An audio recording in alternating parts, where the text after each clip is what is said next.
It's as much fun to scare as to be scared. This is the No Fear podcast. We know what scares you. I'm Matt. I'm Mel. And I'm Lisa. And this is the No Fear Cast, the podcast where we dissect horror and all the things that scare us. And we never thought we'd say this, but this is episode 1 of season 8. All right, guys, welcome to season 8. We thought we'd start off this season by having a little bit of fun because, as Mel said in the intro, that was a Vincent Price quote, by the way, that it's as much fun to scare as it is to be scared. So we thought with spooky season coming up, I mean, really, it's the beginning of September as we're recording this.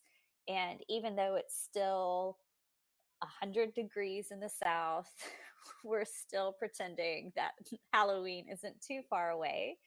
And we thought it might be kind of fun to give some reading and watching recommendations that might help put you in the mood.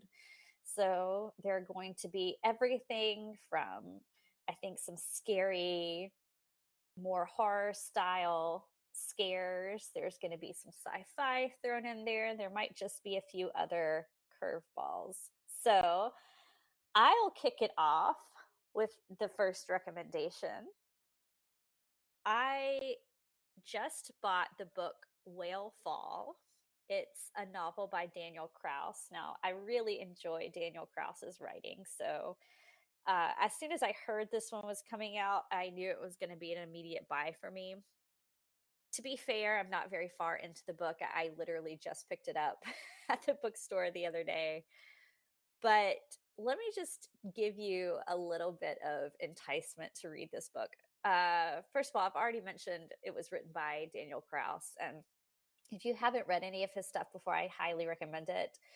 But this book in particular is something that I think is going to be so much fun. I think it's going to be so suspenseful and scary that I think it's going to be perfect to read. So it's being described as The Martian meets 127 Hours. So both of those films were incredibly stressful and suspenseful and, dare I say, traumatic when I watched them. So if that lets you know kind of what this book is about. Basically, it's about this guy who goes on a dive in the Pacific Ocean following his father's death. And, things are going well at first until they're not, because this is going to be a horror book, or I don't know if they're classifying it as horror or science fiction. I don't care either way. But basically, he encounters a sperm whale on his dive and ends up trapped in the whale's stomach and realizes he only has an hour of oxygen left in his tank. So it's a thick book, but apparently everything in it is very scientifically accurate. I think it was really heavily researched.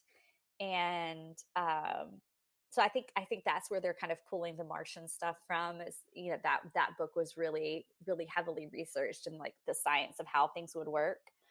So yeah, my horror brain is happy with this. My kind of science geeky nerd brain is happy with this. So yeah, I'm really excited to finish it. So that's my first recommendation, Whale Fall by Daniel Kraus. Well, Lisa, that one sounds really good. I have not picked up a copy of it yet, but it's been on my radar, so I will probably be checking in to see how you like it, because I'm definitely interested in putting that in my insanely long TBR pile as well. So my first recommendation is coming from, and we did a lot of recommendations on our Patreon mini episodes. And so I can't remember if I've recommended this or not, but if I have, it's a good chance most of the listeners haven't heard this anyway, so I feel fine doubling up with this. But I have been rewatching on Amazon Prime the TV show The Expanse, which is based on a series of books as well. It's probably one of the most faithful adaptations of a book to screen of some format, television, movie, whatever, that I've seen. It's very, very close to the books, and in fact, the authors were very heavily involved in the adaptation. So some of the changes that do get made are like at their with their blessing, I guess you could say. But if you're not familiar with The Expanse, it is, well, it's a very expansive story. It's spans over 9 novels, but it really helps to kind of think of them as 3 trilogies because each set of 3 books kind of has their own sort of arcs in them. But the basic idea is that it's set about, I want to say, 200 to 300 years in the future. Humankind has expanded out into the solar system. We've started colonizing Mars. We've started colonizing different space stations we've created in the asteroid belt, as well as some of the moons of the outer planets of Jupiter and Saturn. And there's quite a lot of different things to mention that I don't want to spoil, but this kind of comes in the first season or the first book, if you will. There's a sort of contact with what they call a proto-molecule, which is something from an alien race, essentially, that humans aren't sure what it is. It's a long dead artifact of a long dead alien civilization, basically, that was on a asteroid that got caught by Jupiter and ended up becoming one of Jupiter's moons. So it's out from outside the solar system, but we really have no idea of what it is. And we have no contact with the aliens themselves because their civilization has long since fallen and they've gone extinct. But it's really interesting and really fascinating because it functions on this weird first contact without first contact sort of level, but also it's way more about the human story and the human political divisions. Mars started off as a colony and has broken away and has become its own free republic. The space stations and everything in the asteroid belt is loosely aligned under this group that's calling themselves the Outer Planet Alliance.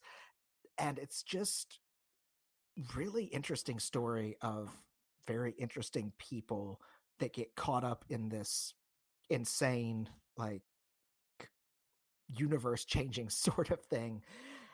And I mean, I don't know if that's selling it or if it's just being very confusing in my explanation here, but it really is worth the watch. It's a very long burn kind of show, very character driven.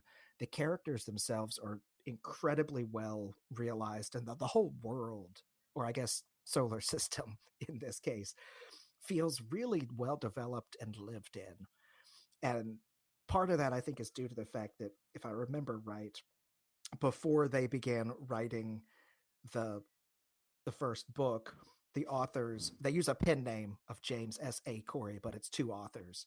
But the 2 authors had originally envisioned this as being like a massive multiplayer online game on the scale of like World of Warcraft or EverQuest or something like that. And so they really developed the universe and the factions and the relationships, and it's just really good. And I don't know, it's just really good. Plus the characters themselves, that like the main characters, are just really compelling and really interesting. So I'll kind of put a bow on that there, because if I start giving too much more plot detail, I'm going to reveal some pretty big spoilers. But it's an excellent show way worth the watch if you have the time. The books are also just absolutely incredible. So check out The Expanse. It's on. It started out on Sci-Fi, but after I think season 2, it was canceled, and Amazon Prime picked it up, and they produced the rest of the show. They cut off after season 6, which would be book 6. That was when they ended the show. But the whole thing is streaming. Worth the watch. Check it out. I think this is probably, including when you talked about it on the podcast before, Matt, like the third or fourth time you have talked about The Expanse, and I've been like, I probably should read those books or at least watch the show. So I'm going to have to remind myself of that instead of just thinking that every time you mention it. I'm going to start out with a book that won the 2022 Nebula Award for Best Novel, and this is R.F. Kuang's book Babel, or The Necessity of Violence: An Arcane History of the Oxford Translators' Revolution, which I love. The a novel that includes a colon and a subtitle. I like it as well because it's a novel that's about academia in a way, and so I think the title fits it very well. I very much enjoyed this book. I have to say, Babel is a long book. I don't have the page number here in front of me. Let me see. I'm looking it up. 557 pages, but don't let that scare you. It is. I got sucked into it, and even though it's not a book that I like read in a weekend, I very much enjoyed submersing myself in this alternative world that is created. And I'm just going to read the kind of the back of the book description about it because I feel like that explains it better than I can. According to the back of the book description, this is a thematic response to The Secret History and a tonal retort to Jonathan Strange and Mr. Norrell that grapples with student revolution, colonial resistance, and the use of language and translation as the dominating tool of the British Empire. An act of translation is always an act of betrayal. In 1828, Robin Swift, orphaned by cholera in Canton, is brought to London by the mysterious Professor Lovell. There, he trains for years in Latin, ancient Greek, and Chinese, all in preparation for the day he'll enroll in Oxford University's prestigious Royal Institute of Translation, also known as Babel. Babel is the world's center for translation and, more importantly, magic. Silverworking, the art of manifesting the meaning lost in translation using enchanted silver bars, has made the British unparalleled in power as its knowledge serves the empire's quest for colonization. And for Robin, Oxford is a utopia dedicated to the pursuit of knowledge, but knowledge obeys power. And as a Chinese boy raised in Britain, Robin realizes serving Babel means betraying his motherland. As his studies progress, Robin finds himself caught between Babel and the shadowy Hermes Society, an organization dedicated to stopping imperial expansion. When the British pursue an unjust war with China over silver and opium, Robin must decide, can powerful institutions be changed from within, or does revolution always require violence? I love the way Kuang marries kind of speculative fiction, fantasy, magic with serious real world concerns and history in just really fascinating ways. And in one of the blurbs for the book, I think it was described perfectly. And this is a blurb by Shannon Chakraborty, who wrote The City of Brass. And they wrote that this is a book that grabs colonial history and the Industrial Revolution, turns it over, and shakes it out. And I think that's a perfect way of describing it. So I think if you like dark academia, if you like dark academia with like magic and the idea of translation and languages, and then if you want to throw a little bit of kind of political resistance in there and maybe using dark academia to look honestly at the dark sides of empire, then you would enjoy Babel. I love doing these recommendation episodes because I feel like I leave with more recommendations than I come with. R.F. Kuang has been one of those writers who's been on my radar for a little bit, and I just haven't had a chance to pick up any of the books and read them, and now I really want to. Well, my next recommendation is a book I actually just finished reading. That is the book Writing the Nightmare by Lisa Tuttle. It's a Valancourt book that came out this year. I want to say it came out maybe a month or two ago. I'm not entirely sure, but it is a 2023 book. And It's a collection of short stories. Lisa Tuttle is one of those writers that I have a hard time like pinning down exactly what she's writing. She writes horror fiction, she writes sci-fi, she writes weird fiction, but really I think she excels when she's mashing up genres. And that's what she's doing in writing The Nightmare. Like they're all, if they're not horror stories, they're horror adjacent. So I think it fits well like for this time of the year. I don't know, there's just something about approaching Halloween that makes me want to read more short stories than I normally do. I don't know if it's like the fact that that's how I kind of came into the genre was people like that kind of oral tradition of people telling ghost stories around this time of year. And so it's just something that feels kind of comforting to me. But this one is so good. The collection is maybe a perfect story collection. It's got a couple of pieces that like reference other stories. For instance, she's got one called The Mesotent. Um, and then about like the if you've read, now I'm blinking on the name. The Mesotent by M.R. James.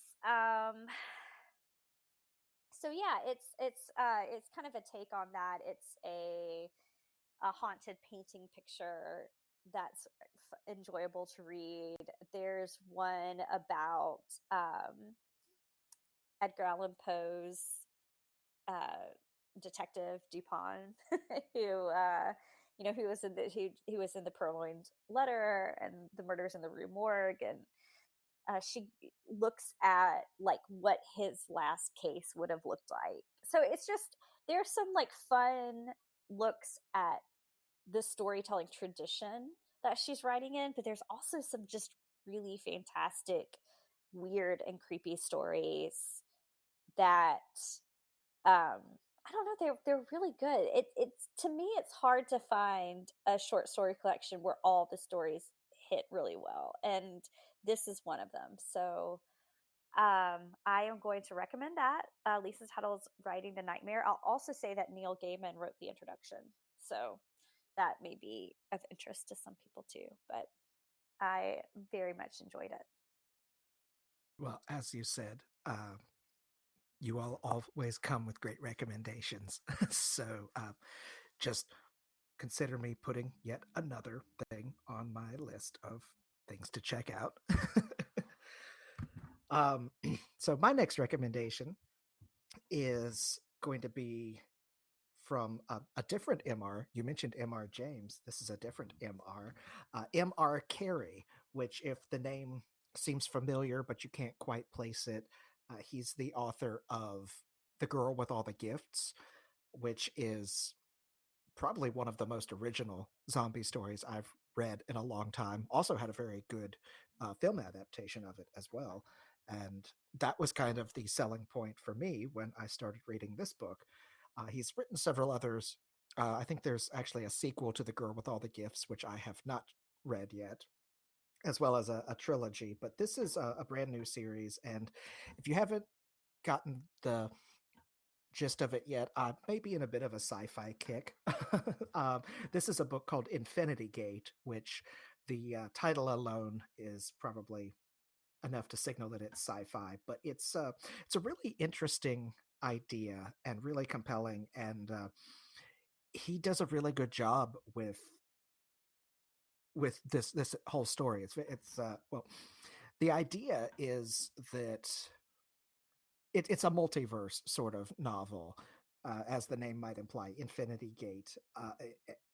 There's an ability to travel between different parallel universes that are all, if you've seen any of the recent Marvel movies or TV shows, or even the new Flash TV or movie, I'm sorry, that whole idea of if you change one thing, one small decision, it splinters off into an infinite number of possible universes, and each one of those, each choice creates another infinite number of universes, etc.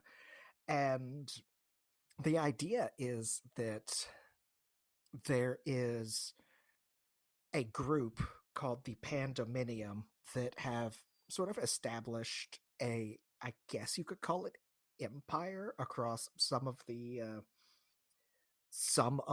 universes. It's not so much an empire in the like, that's a bad connotation to it, but it's more of like a trading collective or something. But it spans across thousands and thousands of worlds, which are all different versions of Earth.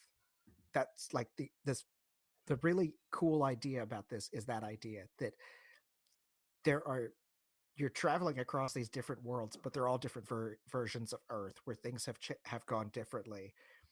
And to really drive it home, he points out, without being obvious about it, without beating you over the head with it, but that a lot of the dominant species on these alternate versions of Earth are not humanoid or even ape descended. There are some that are descended from rabbits or uh, big cats like lions or various um, other species.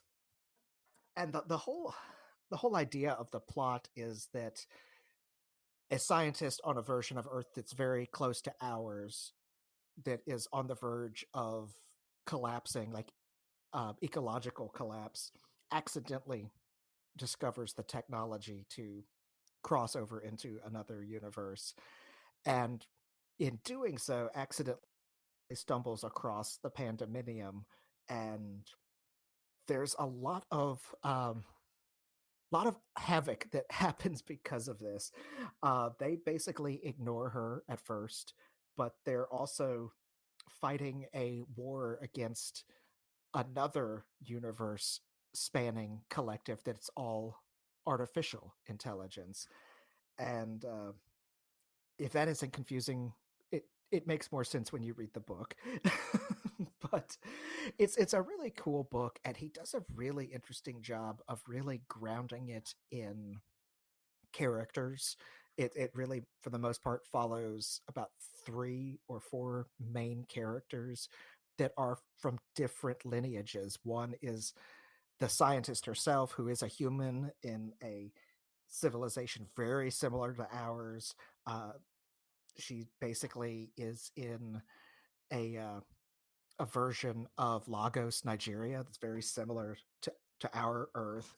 There's a rabbit character who is descended from rabbits, but she's, sentient and more humanoid than I think a rabbit would be if you're envisioning it. And then there's a soldier, and I won't spill too much about the plots and how everything intersects. But so far, like I'm almost finished with it. I've got like 2 chapters left, and unless he just completely like whiffs it in the last couple of chapters, it's really good. And it's the first of a series, it looks like. So very excited to read more. I kind of wish that I had waited until there was another book to come out, but uh, we'll see. But again, it's Infinity Gate from M.R. Carey. Ooh, that sounds cool too. I do like a good kind of multiverse story. All right. So my next one, I guess, is kind of an author recommendation because while I read a book that I'm going to talk mainly about, I do like the author's other novels as well. And this is a person that I've talked about on the No Fear cast here and also on the Monster She Wrote podcast. And that is T. Kingfisher. So over the weekend, basically, we're recording this right after the Labor Day holiday weekend. I sat down and read T. Kingfisher's, I believe it's their latest book, The House with Good Bones. And I just want to say before I talk a little bit about it, I very much enjoyed A House with Good Bones. I read it in 2 days. But I just want to throw out there that I also enjoyed Kingfisher's book, What Moves the Dead, which I believe is the first in a projected series, which was a redux of Edgar Allan Poe's The Fall of the House of Usher. I really enjoyed that one as a novella, so that's also kind of fast to get through. And then I feel like if you haven't read any T. Kingfisher, the place to start would be the Twisted Ones. I really love the Twisted Ones. It's such an interesting, I don't know, it's a horror book and it starts out as a haunted house novel, but then it goes in all sorts of other directions. And there's this one particular scene that I just happened to be reading in the dark on my Kindle before I went to bed that I think about a lot, even still. So I highly recommend those two. But as I said, the one that I read recently was A House with Good Bones. And there are kind of a few echoes, I guess, of the Twisted Ones. Again, we have a narrator who is a woman who is in her 30s. She's in academia. She studies insects, and she also studies archaeology. And she has been kind of laid off isn't the right word, but something's happened at the dig. I think they found like human remains or something, and so they have to take a break. So she's off of her job, and she'd already sublet where she was living and has no place to go, kind of. So she decides to go back to North Carolina and stay with her mom. And her mom's cool and they have a great relationship. But another reason why she goes there is because her brother had called her and said that something seems a little off with their mother. And while she's staying with her, could she please figure out what it is? And so she shows up, and her mom is living in what was her mom's and her mom's father's house. And our protagonist here, Sam, she goes into the house and things are different than how she remembered them. Things in some ways have returned back to the way they were when her not so nice grandmother lived there. And her mom is acting very strange.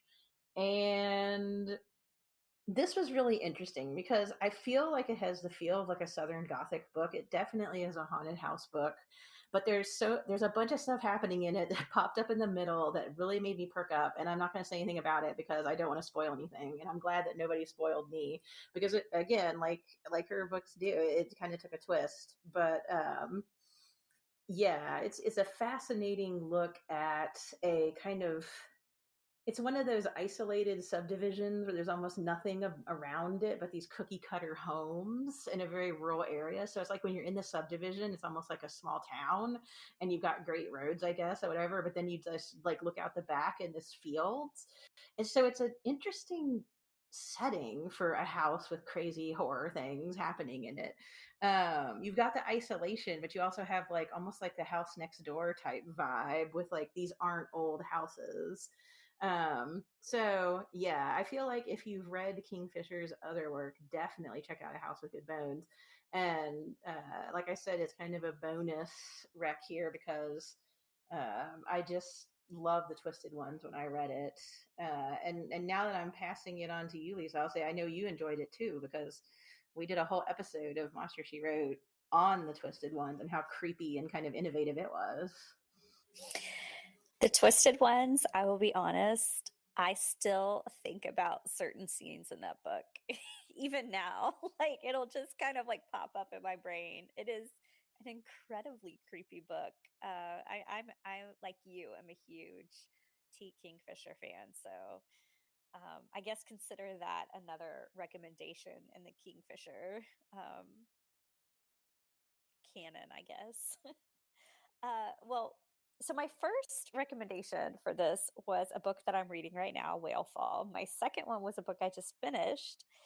And I didn't even intend to do this, but I just realized that the book that I'm recommending now, I thought it was a little bit of a cheat because I haven't actually read it yet, but it's coming up next on my to be read pile. And that's Paul Tremblay's The Beast You Are.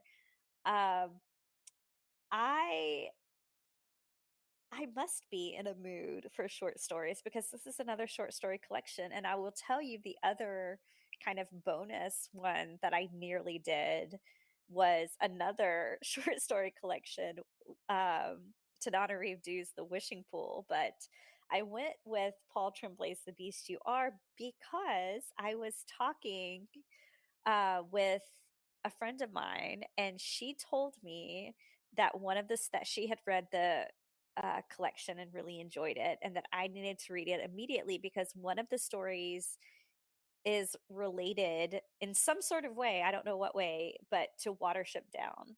And she was like, Lisa, I know you love Watership Down. You need to read this story that Paul Tremblay wrote. It's really great, and you're gonna love it because it has, it's related to that. So it like I said, it is a bit of a cheat because I haven't read the collection yet.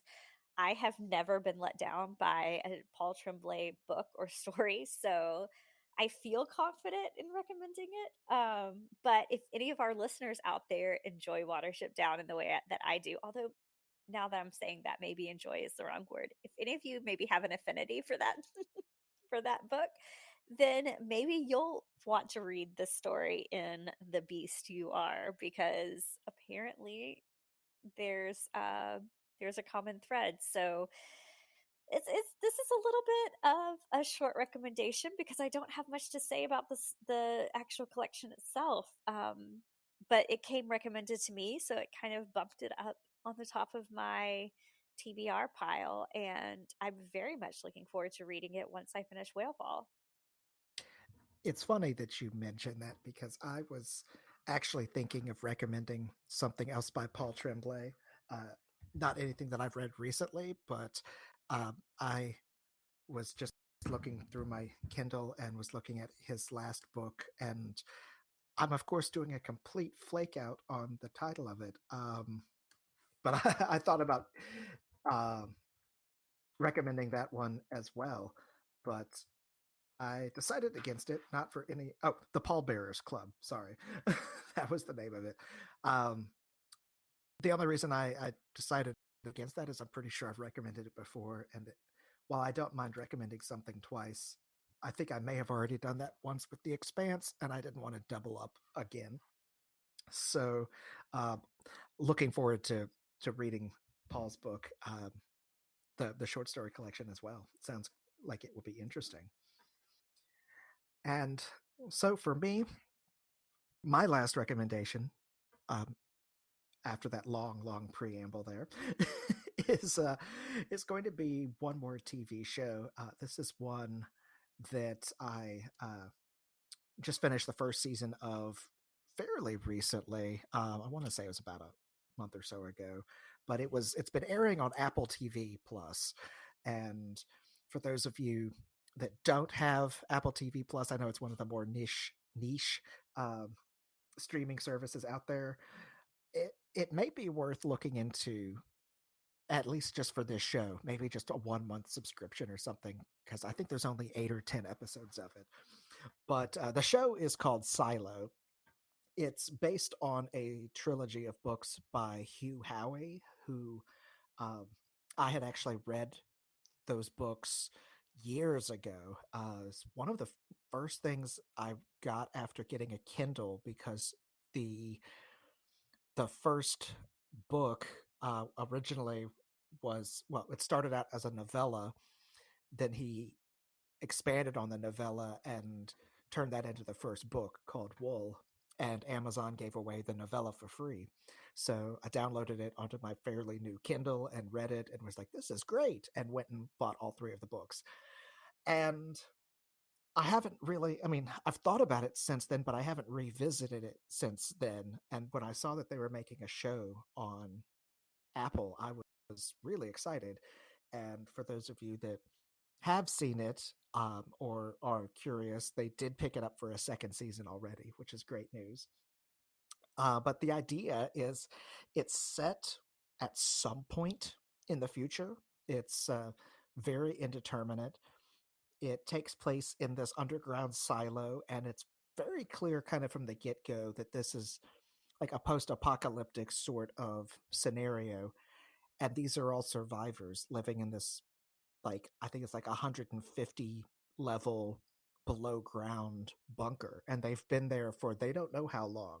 Like, their history and records don't go all the way back to the beginning, and so there's a lot of really interesting stuff there where they play with the gaps in their collective history and memory.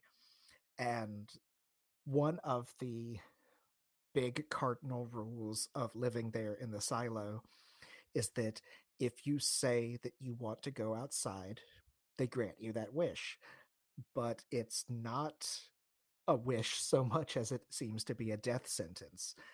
And anyone that does ask to go outside, they give them a piece of wool and ask them to clean off the sensor on the camera that's outside so that they do have a camera that they can view just outside of their little like bunker, the exterior.